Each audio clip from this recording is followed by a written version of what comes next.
Coucou tout le monde. Bon, j'ai décidé de me lancer sur YouTube pour apprendre le trading, pour qu'on apprenne ensemble. Ça fait 1 an que je suis dedans, que je m'informe, etc. Et comme m'a dit mon copain, le meilleur moyen pour apprendre, c'est d'apprendre aux autres. Et du coup, mon but, c'est de lancer une petite chaîne crypto trading pour les débutants et qu'on apprenne tous ensemble. Du coup, je voulais vous apprendre quelques techniques qui, pour moi, sont importantes pour lancer des trades. Alors, j'ai fait un petit bloc-notes.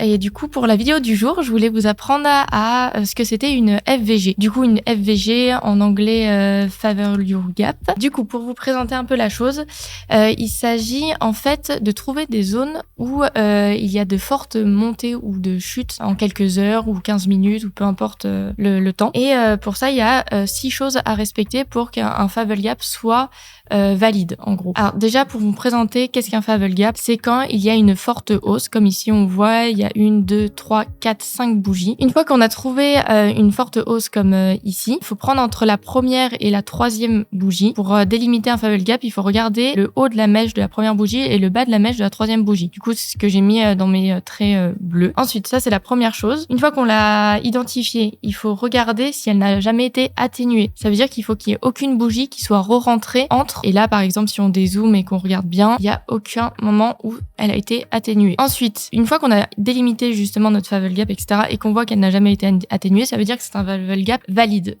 Et après, ce qu'on attend en fait du marché, c'est que le marché revienne tester cette zone-là, parce qu'en fait, la pression acheteuse a été trop forte et les vendeurs n'ont pas eu le temps de retester le marché. Donc, à un moment ou un autre, ça va revenir tester dedans. Et nous, notre but, c'est justement de voir à quel moment ça va revenir pour pouvoir prendre le meilleur trade possible. Du coup, nous, ce qu'on va attendre, c'est du coup poser à une limite dans cette zone-là. Et pour favoriser la zone, ce qu'on peut faire également, c'est valider avec d'autres outils comme les zones OTE qui se trouvent grâce à un outil sur n'importe quel exchange grâce au Fibonacci. Du coup, on le sélectionne et on peut tirer par exemple, du coup on va regarder par rapport à une forte hausse, donc on peut le tirer de ici à peu près à là. Et en fait ça nous donne notre Fibo. Et du coup il faut regarder la zone qui se situe entre les 0,78 et les 0,618. Et du coup on voit que cette zone elle est là, entre là et là, pile entre notre Value Gap. Du coup ce qui favorise un Value Gap. Donc moi en l'occurrence là j'avais posé un trade et je l'avais mis à 3050. J'avais décidé de mettre bien entre le Value Gap et la zone OTE. Et du coup moi ce qui s'était passé c'est que j'avais posé mon trade ici, j'avais attendu, il y avait eu la hausse, donc ça on l'avait loupé, donc j'avais attendu avec mon trade, on est venu descendre mais on n'est pas venu toucher, donc il est toujours valide.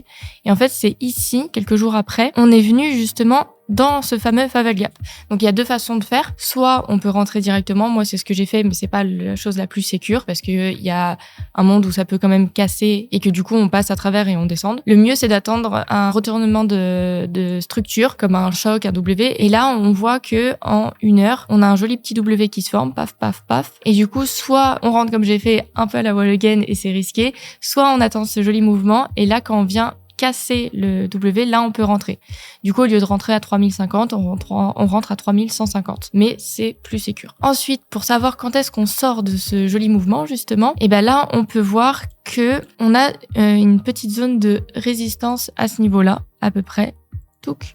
On revient tester plusieurs fois la zone. Et moi, je trouvais que le meilleur moment pour sortir, c'était justement ici, quand on venait dans la zone de résistance. Donc moi, c'est ce que j'ai fait à ce moment-là. Du coup, j'ai laissé mon trade courir. On est revenu tester quelques fois. Mais après, quand on est venu péter vers cette zone de résistance, moi, je suis sortie de mon trade. Et effectivement, j'ai bien fait parce que après, paf, paf, paf, on a une jolie dégringolade. Du coup, pour cette vidéo, je vous ai expliqué ce que c'est la FDV. Si vous voulez, on peut en voir une autre. J'avais mis un autre exemple sur BTC. BTC, j'avais trouvé un Value Gap, du coup il était en 15 minutes lui aussi, de là à là. Si on regarde, il n'a pas été atténué parce qu'à aucun moment on est revenu dans la zone. Et là, ce qu'on remarque, on va mettre en 1 heure, c'est justement quand on a chuté là il y a quelques jours. Du coup, on vient dans cette zone de FVG. Moi, j'avais mis mon stop loss en dessous, mais j'avais mis mon stop loss bien en dessous en fait de l'ancien plus bas vers les 89 000 au cas où. Et du coup, on est juste revenu tester. Et si on regarde, on est venu mécher dedans. On est revenu retester une seconde fois. Et ensuite, après, on est reparti. Et là, c'était pareil. Si on regarde, j'ai le Fibonacci que j'ai tiré par rapport le plus bas au plus haut. Et on est on est un peu en dessous du Fibo, mais c'est pas grave parce que c'était moi, mon but c'était de tester la FVG. Et là, pareil, à quel moment il fallait ressortir? Et ben moi, en l'occurrence, ce que j'ai fait, c'est que je suis rentrée sur ma FVG et je suis ressortie. En fait, on avait un gros gap CME qui s'était créé, qui était vers les 102 000 $. Et quand on a touché les 102 000 $, moi, j'ai décidé de complètement retirer mon trade, même pas TP 50%, parce que je pensais qu'on allait se faire corriger et c'est ce qui s'est passé. Je pensais qu'on allait peut-être aller un peu plus bas. Ça arrivera peut-être plus tard. Mais pour l'instant, voilà. Je n'ai pas encore recherché d'autres trades.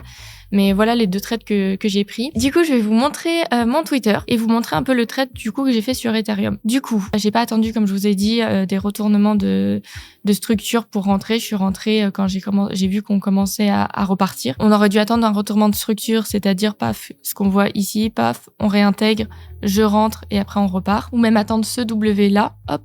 Et du coup, rentrer par ici. Mais moi, je suis rentrée quand j'ai vu qu'on commençait à refaire des bougies vertes, en fait, à 2480. Du coup, mon plan là-dessus. Je suis rentrée à 2480. J'avais mis un stop loss en dessous vers les 2300...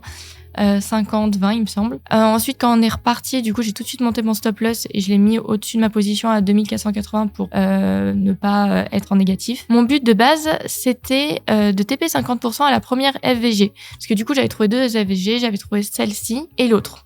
Finalement, j'ai pas TP 50% de mon trade à la première FVG parce que j'ai préféré aviser. Du coup, là, c'est ce que je disais. Du coup, je suis rentrée, on est passé dessus. Je préférais aviser et voir ce qui se passait. Du coup, j'avais mis mon stop loss en dessous d'un nouveau plus bas ici, et soit on cassait à la baisse et je me faisais sortir à ce niveau-là, soit on repartait. Et au final, j'ai bien fait de pas prendre mon TP de 50% parce qu'on est reparti, on est venu tester la deuxième FVG qui se situait entre ici et ici. Et du coup, mon plan ensuite, c'était que soit on se faisait rejeter après avoir atteint la première FVG en 15 minutes, soit on arrive à passer et justement on allait jusqu'à la résistance des 3000, enfin, qui se situait environ aux 3000, et après on se faisait rejeter. Du coup, moi, c'est ce que j'ai fait. J'ai attendu, j'ai vu qu'on était passé la première, j'ai attendu, j'ai vu qu'on a passé la deuxième, et là, tout ce que j'attendais, c'était qu'on aille toucher, du coup, là, je sais pas si je l'ai mis, non, je l'ai pas mis. Si vous voulez voir, c'était ici. La première, en fait, c'est la résistance, elle est à peu près dans ces niveaux-là, si vous voyez. Et j'ai mis là, vraiment la mèche la plus basse, c'était là, ce qui se situait vers les 2919, il me semble. Et ce que j'ai fait, c'est que j'ai coupé mon trade à ce niveau-là parce que je pensais qu'on allait se faire rejeter. Et du coup, si on regarde sur Twitter, ce que j'ai fait, le plan s'est passé comme prévu. Du coup, on est venu toucher la résistance qui se situait au 2916, puis on s'est fait rejeter. Du coup, moi, je suis sortie. Bon, j'ai attendu un petit peu parce que j'étais pas forcément devant mon écran à ce moment-là.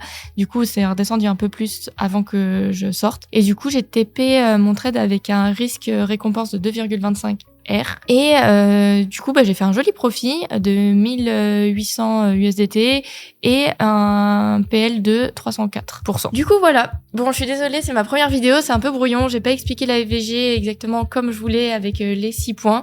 Mais du coup, là, dans la prochaine vidéo, c'est ce que je vous ferai. Je prendrai plus de temps juste pour vraiment expliquer, détailler, enfin vraiment vous montrer voilà mes 6 points à remplir pour qu'une FVG soit valide, et du coup pour prendre le trade. Je vous expliquerai mieux aussi les chocs, les retournements de structure et les zones OTE. Du coup, j'espère que ça vous a plu. N'hésitez pas à me dire en commentaire les choses qui vont, qui ne vont pas. Je suis assez stressée, c'est très brouillon, mais l'intention y est, et mon but c'est qu'on apprenne ensemble et que vous m'aidiez à apprendre, que je vous aide à apprendre et qu'on avance tous ensemble comme ça. Voilà. Merci beaucoup. Ciao, ciao.